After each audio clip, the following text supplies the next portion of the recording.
नमस्कार. विकसित भारत अंतर्गत बिल्डथॉन 2025 उपक्रमात मी सावित्रीबाई फुले हायस्कूल करंबी इयत्ता 8वी वर्गातील विद्यार्थिनी अश्विनी संतोष माळी आहे.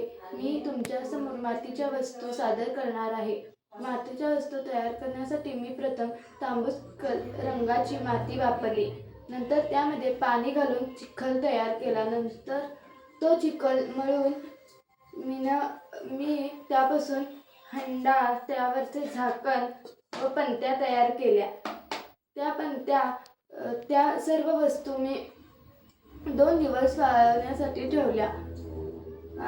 ह्या मातीच्या वस्तू बनवण्याचा उद्देश हा आहे की ह्या मातीच्या वस्तूमुळे आपले आरोग्य चांगले राहते व आपल्या प्रकृतीस किंवा आरोग्यास ह्या मातीच्या वस्तू हानिकारक नाहीतच, पण आपल्या आरोग्यास त्या घातदायक पण नाहीत.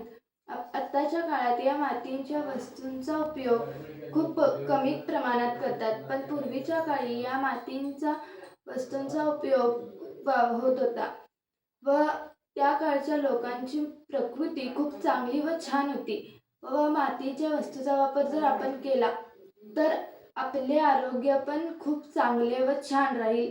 एवढेच मी बोलते. धन्यवाद.